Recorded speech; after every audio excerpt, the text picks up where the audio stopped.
Olá! Pela primeira vez, o Brasil vai dedicar oficialmente uma semana inteira para promover, divulgar e estimular a ciência. A Semana Nacional de Ciência e Tecnologia vai ser realizada sempre em outubro, em 2004, de 18 a 24. O objetivo é mobilizar a população em torno de temas e atividades científicas. Num país onde a cada ano menos de 1% da população visita algum centro ou museu de ciência, a divulgação científica assume um papel fundamental. Para entender melhor a necessidade de popularizar a ciência, tão importante para o desenvolvimento de nosso país, convidamos especialistas no assunto. Vamos então divulgar quem são eles. Enio Candotti, físico, professor da Universidade Federal do Espírito Santo, presidente da SBPC, a Sociedade Brasileira para o Progresso da Ciência. Enio recebeu em 1999 o Prêmio Kalinga da Unesco por sua contribuição à divulgação da ciência. E o Deu de Castro Moreira, físico, professor e pesquisador da Universidade Federal do Rio de Janeiro, a UFRJ, diretor do Departamento de Popularização e Difusão de Ciência e Tecnologia da Secretaria de Inclusão Social do Ministério de Ciência e Tecnologia. Henrique Lins de Barros, também físico, pesquisador do Centro Brasileiro de Pesquisas Físicas, o CBPF, ex-diretor do Museu de Astronomia e Ciências Afins, o MAST, e membro da Rede de Popularização de Ciência na América Latina.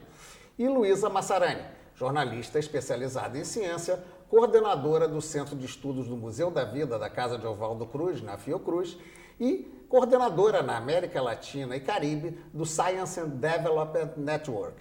Bem, Enio, para começar, é alguma coincidência? O físico adora divulgação científica. Já temos 3 aqui nos papéis mais importantes. É uma tendência? Ou... Não, eu acho que foi sua escolha de se concentrar nos físicos essa responsabilidade. Não creio seja da história. Mas veja bem, qual é a importância, no seu entender, desse processo de popularização da ciência para a própria ciência e para a população? Não, você tem razão. Na história da divulgação você encontra muitos físicos. O próprio Galileu era ao mesmo tempo um grande físico, um grande divulgador. E o Einstein foi um divulgador da ciência. Eu acho que há bons exemplos. Talvez nós pertencemos a uma família em que os nossos mestres nos ensinaram a divulgar, ou tentar divulgar, porque eu não sei se de fato conseguimos fazer o que pretendemos fazer, divulgar ciência. E é importante por quê? Por que vocês defendem tanto isso? Porque nós achamos que a física é muito bonita e queremos que todos estudem física. Deu, nós estamos aí com essa iniciativa de termos sempre semanas de divulgação da ciência, de popularização. Qual é a intenção dessa proposta que você está levando adiante? Bem, essa é a proposta de criar no Brasil uma Semana Nacional de Ciência e Tecnologia, uma proposta agora coordenada pelo Ministério de Ciência e Tecnologia. Ela imita um pouco vários países do mundo que já fazem isso. Quer dizer, o propósito básico é fazer com que a população tenha uma possibilidade de interagir com as instituições de pesquisa, as sociedades científicas, as universidades, para que possa haver uma troca de experiências e de conhecimento sobre ciência. Quer dizer, as instituições fazem atividades de portas abertas, fazem atividades recreativas, interessantes para os jovens, para a população em geral, mostrando aspectos importantes da ciência no cotidiano das pessoas e, enfim, fazendo com que as pessoas a gente comece a criar no Brasil uma ideia de uma cultura científica. Então, a ideia da semana é exatamente mobilizar as pessoas através do trabalho das instituições, das universidades, para que a gente possa ter essa valorização da ciência e da tecnologia. Com iniciativas em todo o país. Em todo o país. Todo o país. E tem um mote, né? De olhar para o céu, como é a escola. Bem, isso é no dia 27 para 28 de outubro. Na noite de 27 para 28 de outubro vai ter um eclipse lunar, visto no país inteiro. Então, nós vamos fazer a atividade do Brasil Olhe para o Céu. Então, convidando todas as pessoas, os jovens de todas as idades, né, para olhar para o belíssimo céu brasileiro e fazer uma observação do eclipse lunar e também como um ato simbólico de valorização da ciência e da observação científica. Bem, aí já pega a questão do Museu de Astronomia, né? Que não é somente olhar para o céu. Vocês fizeram lá, e que todo um trabalho que é até hoje existente no museu, de uma tentativa de aproximação do público Como é que vocês veem essa questão da popularização da divulgação? O que eu vejo é que a importância da popularização da ciência na sociedade moderna é que a ciência é um dos elementos importantes da nossa cultura. Nós vivemos uma sociedade que foi construída em cima de um conhecimento científico que propiciou o desenvolvimento tecnológico. Então, ciência e cultura não se separam. É impossível a gente pensar que um cidadão hoje ele possa ter um conhecimento de uma área e um desconhecimento total da ciência. Então, a ciência não só é bonita porque nós fazemos ciência, não só é bonita porque a física tem seus interesses, a biologia e a paleontologia e tudo, mas ela é um dicionário para a gente construir uma visão de mundo. É o que serve para a gente entender o mundo, né, nessa nossa sociedade. E é importante que a gente divulgue isso, que a gente fale sobre isso, porque é nesse mundo que essas pessoas estão vivendo.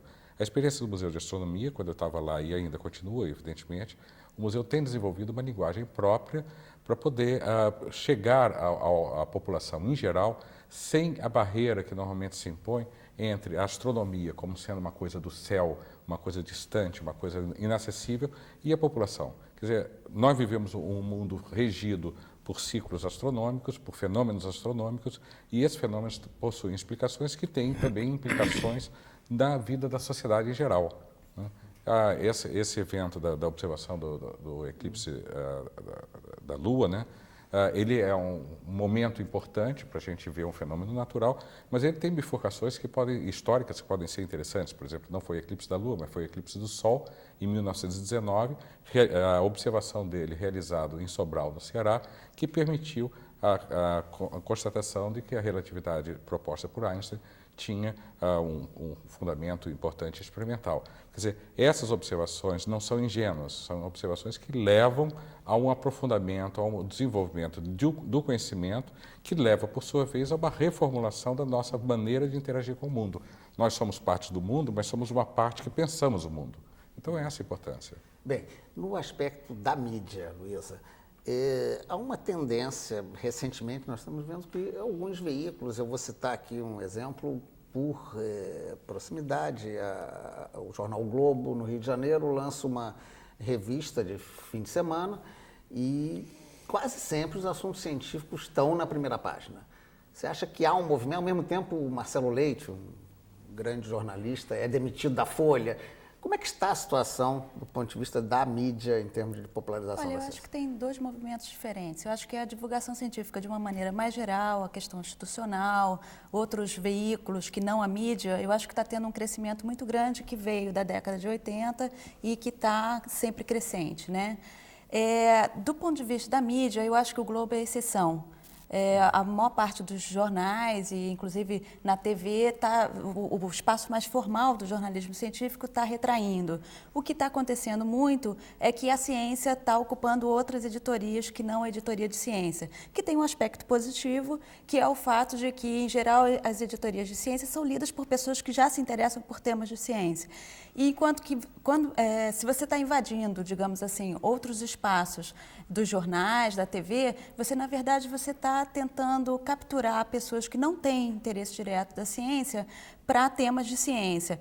O efeito colateral disso é que, muitas vezes, essas reportagens, digamos assim, são feitas por pessoas que não lidam com temas de ciência, que, às vezes, são reportagens um pouco mais complexas, um pouco mais difíceis. Então, pode ter Bem, aí você passaria a defender a questão da especialização, a necessidade de uma especialização, versus aquela noção que o jornalista tem que ser especialista em generalidade, né? Tem que escrever sobre tudo. Aí já é um certo confronto. Você acha que tem que haver realmente Eu uma acho que tem que ter uma especialização. O que eu acho é que não precisa ser uma especialização formal.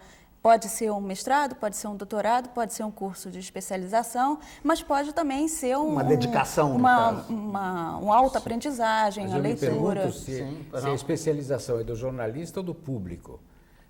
Nós 95% da população não tem qualquer informação sobre ciência. Quando nós falamos em divulgação científica, me parece, Henrique falou há pouco, me parece que nós focalizamos uma pequena parte da nossa população. O ensino das ciências na escola fundamental é quase inexistente. Na escola média, é muito precária. E na universidade, exceto nas áreas de engenharias, físicas, químicas, biologias, que comportam talvez um terço, um quarto da população universitária, é que se tratam dessas questões. Toda a área de humanidades, letras, direito, economia, aliás, os economistas precisariam ter alguma noção de ciências, mas não as têm. Ela é desconhecida. Então, o grande desafio, eu acho que é aquilo que nós vamos discutir hoje, qual é o nosso público, que de fato tem não só curiosidade, mas tem condições de distinguir, não sei, o genoma de um ser vivo, de um cromossoma. Agora, se você me permite, eu acho que a novela O Clone é um exemplo interessante para pensar em uma divulgação para atingir um público grande. Quer dizer, se colocou numa novela em horário nobre, na Globo, um tema tão complexo como a clonagem humana e conseguiu ter uma mobilização da sociedade bastante interessante do meu ponto de vista. Eu concordo com isso. Agora, eu diria que o vetor é inverso, é ao contrário. Quer dizer, a ciência tomou conta de tal forma da sociedade que passou a ser tema de novela. Quer dizer, não foi a novela que buscou um tema científico e tentou transmitir algum conceito científico. Foi o impacto de algum desenvolvimento científico, tecnológico, que levou a criar um novo imaginário na sociedade em que a ciência aparece como um tema. É um movimento diferente de, por exemplo, o que nós vivemos no Carnaval desse ano, quando uma escola de samba veiculou um tema específico de ciência. Ali foi uma veiculação induzida. Houve o Ildeu estava presente nisso, era uma das pessoas importantes nisso. Motivou-se uma escola de samba a ter um tema científico para levar na avenida o tema. No Clone, a sociedade inteira pediu o tema por desconhecimento. Bem, né? Deixa eu pegar um intervalo rápido e na segunda parte do programa a gente vai aprofundar essa questão. Aguarde aí que a gente volta já já.